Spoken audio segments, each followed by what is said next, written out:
ॐ भूर्भुवः स्वः तत्सवितुर्वरेण्यं भर्गो देवस्य धीमहि धियो यो नः प्रचोदयात्।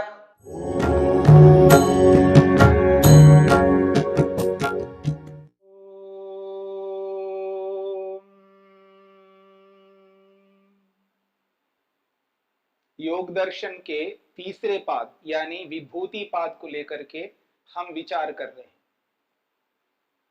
13वें सूत्र में 3 परिणामों की चर्चा करते हुए महर्षि पतंजलि ने धर्म परिणाम, लक्षण परिणाम और अवस्था परिणाम तीनों की चर्चा सूत्र के रूप में की और इन सूत्र में इन 3 परिणामों की जो चर्चा आई है उसको विस्तार करते हुए महर्षि वेदव्यास ने हम सब लोगों को समझ में आ सके उदाहरणों को देते हुए अच्छी तरह समझाने का प्रयास किया है।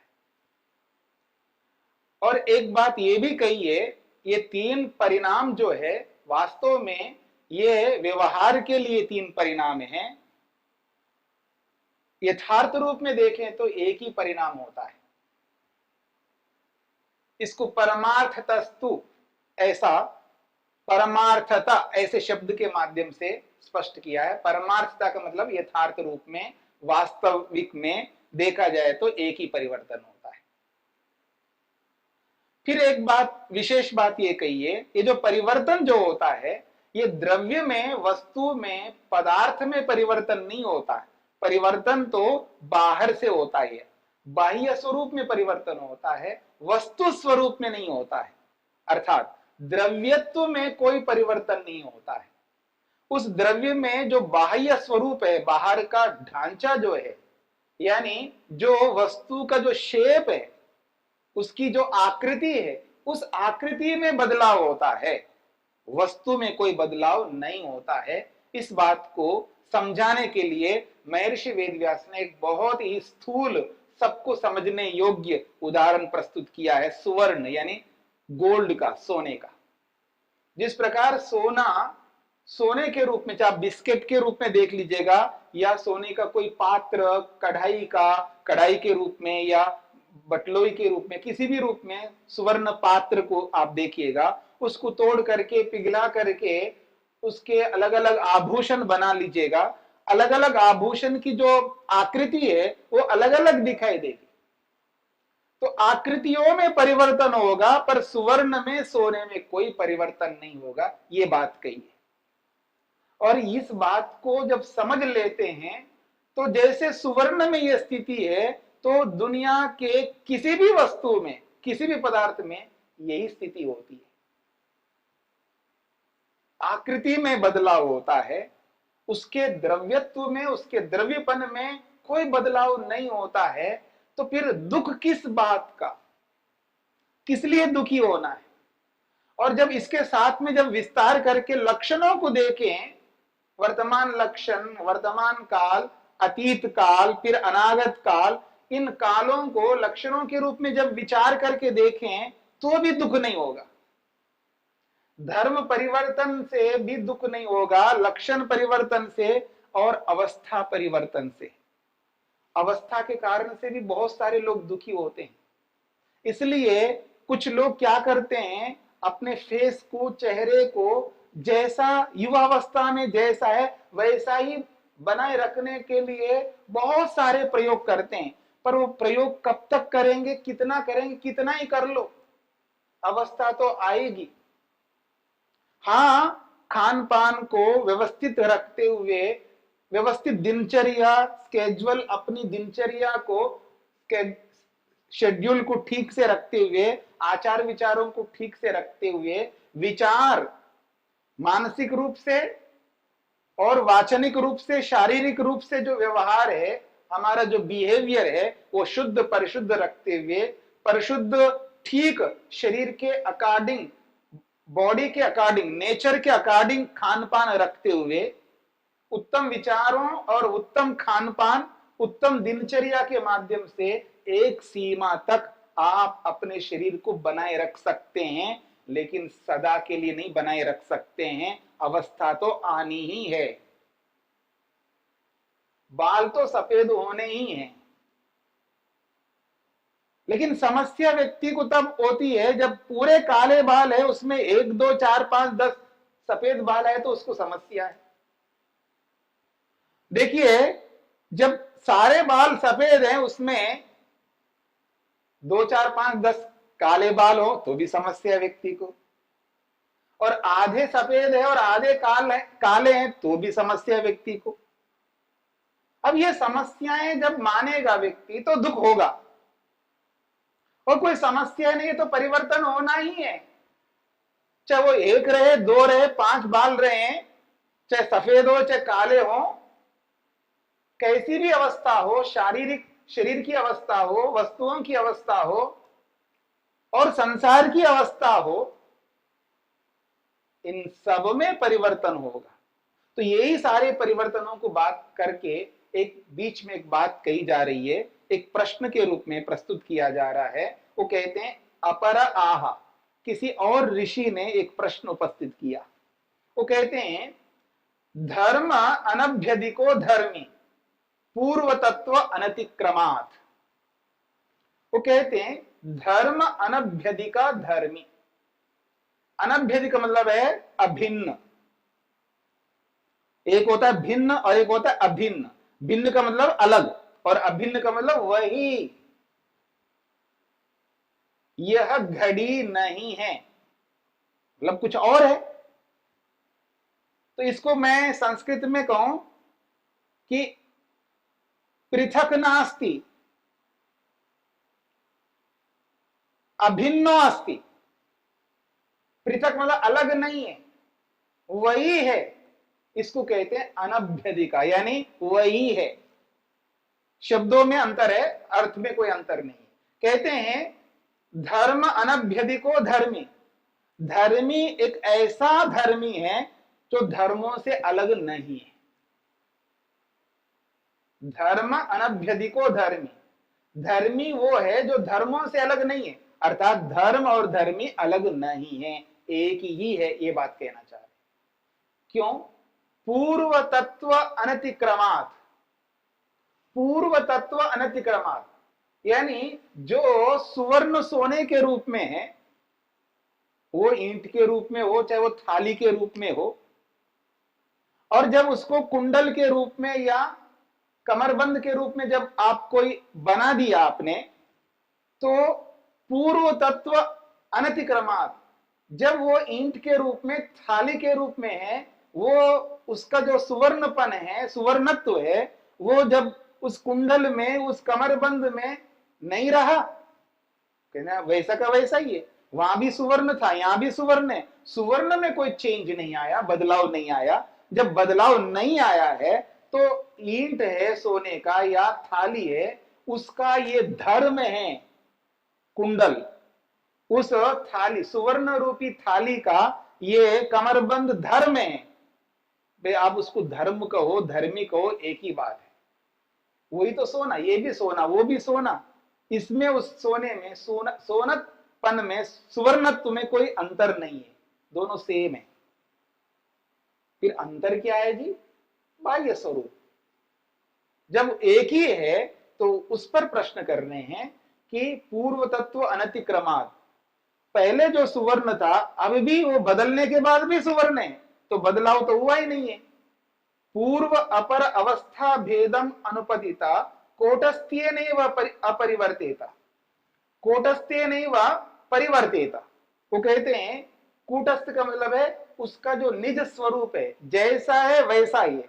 आपने कहा सुवर्णत्व में कोई बदलाव नहीं है, सुवर्ण सुवर्ण के रूप में रहता है। तो जब सुवर्ण सुवर्ण के रूप में रहता है तो आपने ये जो परिवर्तन कर रहे हो, अगर परिवर्तन करे तो सुवर्ण भी बदल जाना चाहिए। जब सुवर्ण बदलता नहीं है तो फिर तो वो तो नित्य है। कूटस्थ का मतलब नित्य है, जो अपरिवर्तनीय है, ना बदलने वाला है, तो बदलाव तो होता ही नहीं है। फिर आप बदलाव, एक परिवर्तन भी क्यों बोल रहे हो? प्रश्न उस पर प्रस्तुत किया जा रहा है कि परमार्थ रूप में वास्तव में देखेंगे तो एक ही परिवर्तन होता है, ये धर्म परिवर्तन, लक्षण परिवर्तन, ये अवस्था परिवर्तन ना होकर के एक ही परिवर्तन है, ये बात कही थी। उस पर प्रश्नकर्ता का प्रश्न है। आप कह रहे हो ये जो एक भी परिवर्तन बोल रहे हो, एक भी परिवर्तन भी कहां हो रहा है? सुवर्णत्व उसमें भी है, सुवर्णत्व इसमें भी है, कोई बदलाव तो हुआ नहीं, फिर क्या बदलाव हुआ? इसलिए उसको नित्य मान लो, अगर नहीं है तो फिर उसकी नित्यता नहीं रहेगी। यह प्रश्न किया जा रहा है। तो कह रहे हैं अयम अदोषः, जो आप प्रश्न कर रहे हैं इस प्रश्न में कोई दोष नहीं है। मतलब आप जिस रूप में प्रस्तुत कर रहे हो प्रश्न को, ऐसा कोई प्रश्न बनता नहीं है और ना इसमें कोई दोष आता है। तस्मात् क्यों नहीं आता दोष? तो उत्तर दे रहे हैं महर्षि वेदव्यास, एकांतता अनभ्युपगमात्। एकांत कहते हैं एक पक्ष, एक पक्ष को स्वीकार नहीं किया जाता। जब कोई समस्या आती है, कहीं झगड़ा होता है, जहां कहीं विवाद होता है, कोई भी समस्या आती है तो दोनों पक्षों के बीच में आती है। एक पक्ष में तो कोई समस्या नहीं होती है, एक पक्ष में कोई झगड़ा नहीं है, एक ही पक्ष में कोई विवाद नहीं होता है। विवाद होता है, झगड़ा है, समस्या है तो दोनों पक्षों को लेकर के होता है। और अक्सर कई बार कोई व्यक्ति शिकायत लेकर के आता है किसी के पास, बड़े व्यक्ति के पास में, ये बहुत सारी व्यवहारिक बातें हैं, इस बात को समझ लीजिएगा। केवल यह शब्द है एकांतता अनुभव, एकांतता अनभ्युपगमात्। एकांत का मतलब एक पक्ष को स्वीकार ना किया गया होने से, इतनी सी बात है। इस बात से आप पूरे व्यवहार के साथ इसको जोड़ सकते हैं। ऋषि लोग कुछ बातें ऐसे रखते हैं जिनको सुन करके, जान करके हम इतना अधिक लाभ ले सकते हैं व्यवहार में। इसलिए एक भी वाक्य, एक भी शब्द जीवन को चेंज करने वाला होता है, जीवन को बदलने वाला होता है, व्यक्ति को गर्त में ले जाने वाला भी हो सकता है, व्यक्ति को ऊंचा उठाने वाला भी हो सकता है, पर उसके प्रयोग के ऊपर निर्भर करेगा कौन व्यक्ति उस वाक्य को, उस शब्द को किस रूप में प्रयोग में ला रहा है। तो कह रहे हैं एक पक्ष को स्वीकार नहीं किया जाता है। अक्सर कई बार विद्यार्थी, ब्रह्मचारी, गुरुकुलों में पढ़ने वाले या और भी गृहस्थी लोग भी हमारे पास कई बार आते हैं, शिकायत लेकर के आते हैं, जी उसने ऐसा कहा जी, वो कहा था, ऐसा कर दिया जी, वो कर दिया जी, आप इसका निर्णय करो, देखो उसने बहुत गलत किया मेरे साथ में। मैं भी इसी बात को ध्यान में रख करके उनको उत्तर देता हूं, एक पक्ष को मैं स्वीकार नहीं कर सकता, दोनों पक्षों को सामने रखना होगा। आपने अपनी बात को सुना दिया, दूसरे पक्ष वाले के सामने नहीं सुनाया, आप अकेले अपने पक्ष को सुना रहे हो, आप चले गए, फिर वो दूसरा भी आता है शिकायत लेकर के, उसको भी पता है जब आप मेरे पास आए हो तो उसको भी पता है कि मैं भी जाऊंगा तो वो भी मेरे पास आ जाएगा, वो अपने पक्ष को सुनाता है, उसने ऐसा किया, उसने ऐसा किया, आप इसका निर्णय करो, वो गलत है, वो बोल के गया है वो गलत है, और ये बोल के जा रहा है ये गलत है, मैं इसको गलत ठहराऊं या उसको गलत, किसको गलत ठहराऊं, मैं इसको सही मानूं या उसको सही मानूं, कैसे पता लगेगा मेरे, क्योंकि मेरे सामने तो हुआ नहीं। जो विवाद है या जो समस्या है, जो घटना है या जो झगड़ा है, वो मेरे सामने तो नहीं हुआ, फिर मैं कैसे निर्णय करूंगा। मैं यही कहता हूं, देखो एक पक्ष में मैं निर्णय नहीं दे सकता, एक पक्ष को सुनकर के मैं उत्तर नहीं दे सकता। नहीं जी, आप दोनों का सुनो, और दोनों अपने अपनी ओर से सुना रहे तो भी निर्णय नहीं दे सकते, क्योंकि वो उसका भी सुन लिया मैंने, इसका भी सुन लिया, लेकिन आमने सामने नहीं सुना। वो अकेले आकर के अपना सुना के गया, ये अकेले आकर के अपना सुना के जा रहा है, तो भी निर्णय नहीं कर सकते। यदि निर्णय करना है तो दोनों को एक दूसरे के सामने तीसरे व्यक्ति को सुनाना है। मेरी बातों को ध्यान रखना। आप लोग भी कई बार अपनी शिकायत लेकर के जाते हो और निर्णय की अपेक्षा रखते हो अपने से बड़े लोगों के सामने, चाहे वो माँ हो, चाहे पिता हो, चाहे वो गुरु आचार्य, कोई भी आपसे बड़े हो। तो याद रखिए इस बात को कि अपने अपने पक्ष को लेकर के शिकायत नहीं करना। अगर आपको शिकायत करना है और दोनों जाओ और दोनों उनके सामने बैठो और दोनों की बात दोनों के सामने वो सुने, तब वो निर्णय दे पाएंगे, तभी निर्णय निकल के आएगा उचित, नहीं तो अनुचित निर्णय आएगा। निर्णय करने वाले में भी दोष हो जाएगा। इसलिए निर्णय करने वाले के अंदर दोष उत्पन्न नहीं करना है तो दोनों लोगों को जाकर के एक दूसरे के सामने अपने अपने पक्ष को रखना चाहिए। तो ये कहना चाह रहे, एकांत होकर के एक दिशा को लेकर के, सिक्के के एक पहलू को देख करके कभी निर्णय नहीं हुआ करता है, ये सिद्धांत है। तो यही कहना चाह रहे, एकांतता अनभ्युपगमात्, एक पक्ष से स्वीकार नहीं किया जा सकता। कहते हैं तदेतत् त्रैलोक्यम व्यक्तेः अपैति नित्यत्व प्रतिषेधात्। क्यों एक पक्ष में स्वीकार नहीं किया जाएगा? अब समझ लो वो कहना चाहते हैं, क्या कह रहे हैं? तदेतत् त्रैलोक्यम, वह ये जो त्रैलोक्य है, त्रैलोक्य मतलब तीनों लोक, तीन लोक हैं, देखिएगा कौन है ये तीन लोक? पृथ्वी लोक, अंतरिक्ष लोक, द्युलोक, ये तीन लोक है। हम जिस संसार में रह रहे हैं तीन लोक है यहां पर। तो कह रहे हैं तदेतत् त्रैलोक्यम, ये जो तीनों लोक हैं, व्यक्ते अपैति, व्यक्त का मतलब प्रकट होना, व्यक्ति का मतलब है प्रकट, व्यक्ते है प्रकट होकर अपैति फिर हट जाता है, अपैति का मतलब हटना और व्यक्त का मतलब है प्रकट होना। तो व्यक्ते है अपैति, व्यक्त होकर के हट जाता है, मतलब जिस रूप में संसार अभिव्यक्त होता है, प्रकट होता है, जिस रूप में हमको संसार सृष्टि दिखाई दे रही है, ये इस सृष्टि की अभिव्यक्ति है, प्रकटीकरण है, दृष्टिगोचर में आना है। ठीक है, अब दृष्टिगोचर में आ गया है, अब ये ऐसा का ऐसा बना नहीं रहता, ये संसार ये सृष्टि ऐसी बनी नहीं रह सकती है, इसलिए कह रहा अपैति, वापस निकल जाएगा, ये संसार ऐसा ही नहीं रहेगा, नष्ट हो जाएगा, दूर हो जाएगा, धूमिल हो जाएगा, कुछ नहीं दिखाई देगा, एक दिन ऐसा आएगा, ये कहना चाह रहे। तो कह रहे हैं व्यक्ते अपैति, व्यक्त होकर के फिर हट जाता है, क्यों? नित्यत्व प्रतिषेधात्, ये नित्य नहीं है, सदा ऐसा ही नहीं रहेगा संसार। ये सृष्टि जिस रूप में आज दिखाई दे रही है, ये सृष्टि इसी रूप में हमेशा नहीं रह सकती, क्यों? नित्य नहीं है। एक बात। तो फिर कह रहे हैं अपेतम अपि अस्ति, अपेतम अपि यानी नहीं दिखाई दे रही है सृष्टि, यानी एक दिन ऐसा आएगा सृष्टि दिखाई नहीं देगी, ना दिखाई देती है भी वो रहेगी सृष्टि। ये क्या मतलब? संसार जो दिखाई दे रहा है, एक दिन ऐसा आएगा संसार दिखाई नहीं देगा, नहीं दिखाई दे रहा है संसार, फिर भी संसार रहता है, ये कहना चाह रहे हैं। कह रहे हैं अपेतम अपि अस्ति, हट करके भी फिर भी रहता है, क्यों?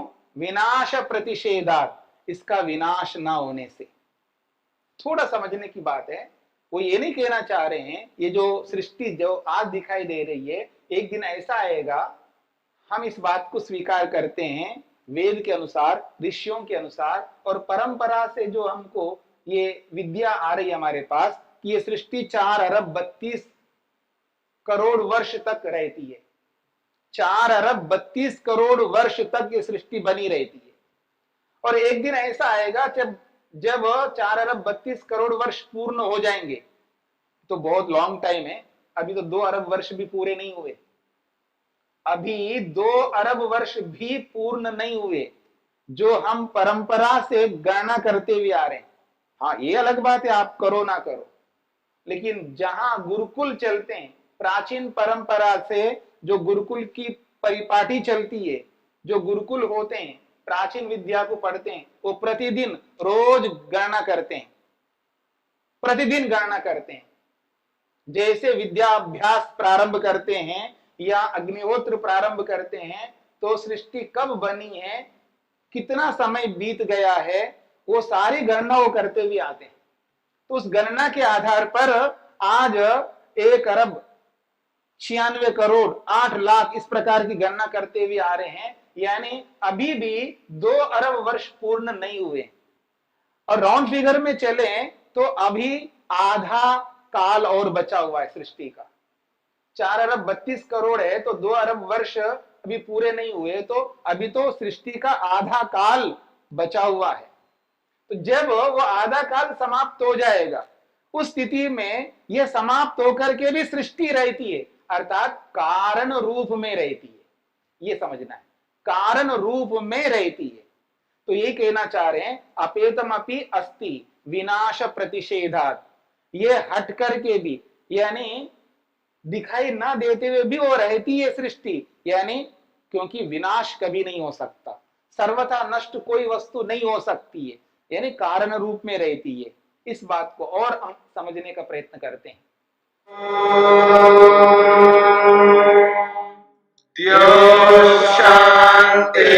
शांतिरंतरिक्षं शांति पृथिवी शांतिरापः शांतिरोषधयः शांतिः वनस्पतयः शांतिर्विश्वे देवाः शांतिर्ब्रह्म शांति सर्वं शांति शांतिरेव शांति क्षमा शांतिरेधि।